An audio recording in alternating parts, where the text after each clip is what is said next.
Hello everyone. Today we'll be discussing about this contract of agency. In just 10 minutes, I'll be covering up the entire concept of agency. I'll be discussing about the general rules of agency, kinds of agent, duties of agent, rights of agent, and termination of agency, everything regarding agency. Just 10 minutes. Make sure you just focus completely and then listen to this class. That's more than enough. Once you learn this and once you take the screenshot of my notes, no, that's more than enough. Okay. Wish you all the best. Okay, now let's get started. Okay, now starting with what is the contract of agency? If I just tell in a very simple manner, guys, observe there is an agent and there is a principal. There is an agent and there's a principal. So I'm a principal. On behalf of me, one or other person will be working. For example, I am the owner, okay? I'm running so and so business. So on behalf of me, I'm just hiring you. I'm telling that okay, you are the agent. You work for my business or so and so area, or like I am the principal. Now you as an agent, I'll tell you okay, you as an agent go take like if you observe here, Mr. A, I'm the principal, okay, and B is you. You are an agent. I'm asking you to buy bag of sugar from so and so place and bring it back for me. So you are an agent. You are working on behalf of me. So when somebody is working on behalf of someone, that is called as an agent. Now, general rules of agency. Two important rules are there. Can appoint agent except for those act which involves personal skills and qualification. That means that I, as a principal, I can appoint anyone as an agent. But certain criteria are there, okay? I can appoint anyone as an agent, but except for those act, like for example, for my personal skills and qualification, which is required from my own way, in those areas I cannot take it. But which is required from an exterior support, there I can surely take as an agent. Now, second important aspect is act of principal can be represented by agent, but principal shall be responsible for all act. Very simple. Now you are my agent. Now I am your principal. You will be working on behalf of me. You will basically be working on behalf of me, and anything which you do as wrong, I am responsible for it. Okay, it's like you will be for any act of yours, I'll be responsible. Okay, that's a simple relationship between the principal and now agent. Now let's understand what are the kinds of agent. Now kinds of agent, if you want to understand, now let's start discussing few important components and traits. So now if you observe, now let's discuss about the kinds of agent, which I already said. Now there are two important aspects which you need to learn. First of all, the first aspect is called as the extent of authority. What is it called as? The extent of an authority. So in kinds of agent, two categories are there. One is extent of authority. What do you mean by extent of authority? It means that how much authority one should hold, like how much authority one person, one agent can have. That is what discussed under extent of authority. Second one is nature of work, like what is the performance of work carried out, that comes in nature of work. Now let's see what are the three important kinds of agent. First one is called as general agent. General agent can be like a manager of a company. General agent can be like a manager, so he'll be taking care of all the aspects of the company, like all the particular aspects of the company is basically taken care by whom? General agent. Now who is a special agent? Employed for a specific act. Like I have a car, okay, or for example if I want to buy a car, so I'm putting an agent, okay, you go select a best car for me which I can go buy. So there's an agent who's working for us. Or for example, to sell my car, I'm asking my agent, you do only in car basis. He cannot go and sit in my company. He can just work for the car basis. That's it. Third kind of agent is called as universal agent. Now, what is this universal agent? Universal agent is called as all act of principle is to be performed by agent. All the entire on behalf of me, what and all acts I was to do, everything is supposed to be performed by whom? It is going to be performed by a universal agent. That's it. These are called as extents of authority. Now let me see, now let's discuss about nature of work. See guys, in nature of work, two important categories are there. One is mercantile and non-mercantile. Now in mercantile, no mercantile, mercantile or mercantile, okay. In mercantile, any aspect regarding to buying, selling, money raise of securities, everything is taken care by the agent. Any aspect regarding buying, selling, or money raising of everything is basically taken care by the agent. Now under that there are four important components, and under non-mercantile it could be like a non-mercantile, like who works on behalf of us or something like that. It could be like an advocate who represents our case, or wife, or an attorney, so they can come as a non-mercantile, this one, so they'll be working on behalf of the principal for certain aspect. Now in mercantile, any aspect regarding buying, selling, or raising of money is basically taken care by mercantile. Now in mercantile we have factor. First one is called as factor. That's why only for sale of goods, only aspect regarding, only my agent will be taking care only of the sale, that is called as factor. Now what is this commission of an agent?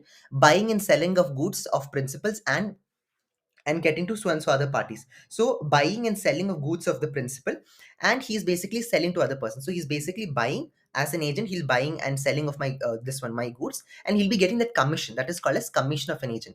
Now what is called del credit agent? Del credit agent means, it is very simple. If you observe, Now, if I just give you in a very simplified manner, so in del credit agent, it's like agent and surety is there. Agent and surety. That means that if you observe, here I am the principal, and now here is the agent, and here is the third party.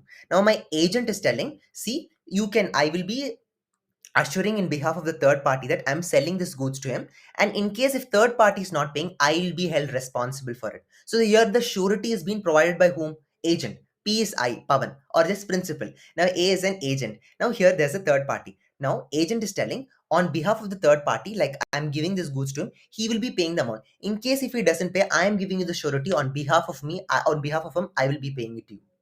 That comes as a del cred agent. Now what is this next this can it's about broker. Broker means doesn't like broker does not have any kind of possession of goods. Okay, for example, I want a house, so he shall be the middleman. Or for example, I'm just selling out something.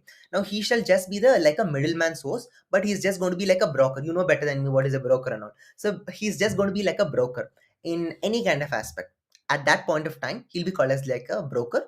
Now, these are the four important components. So, I hope now you got some kind of clarity regarding this nature of work performed. Now let's discuss about these duties of the agent. See guys, the duties of the agent will be the rights of the principal. Now let's discuss what are these duties of an agent. There are six important duties. First one, his duty is to follow principal's direction. If I am a principal, follow my rules and regulations, follow my directions. Second thing, work with reasonable skill and diligence. So as a principal, you as an agent, you work with your complete effort. Try to be modest in your work. Third thing is render accounts. That means that by he's performing this accounting aspect, he should not take some kind of extra additional income, or he should not provide false income, like false mention of this income in his accounts and all. Now, A, B, C, D, E, F. F says about not to make any profit out of his agency except remuneration. As an agent, you're not supposed to make any profit. You have to just work on what criteria I'm telling you, nothing else. Money I will be giving it to you, but you yourself should not make profit. Now, E says about not to deal in his own account, not to deal in his own account. Okay. So, agent should not tell that, okay, this is my company, this is my so and so, I'm representing principal. Now, I'm going to start on my own basis. No, that should not be the same thing. You cannot work on the own basis. You have to work on behalf of the principal always. Now, to communicate is very important. So as an agent, it's responsible for you to communicate very effectively to a principal. Now these are the rights of the principal to. Yeah, same thing. Rights of the principal, you have to just paraphrase it. Follow principles and directions.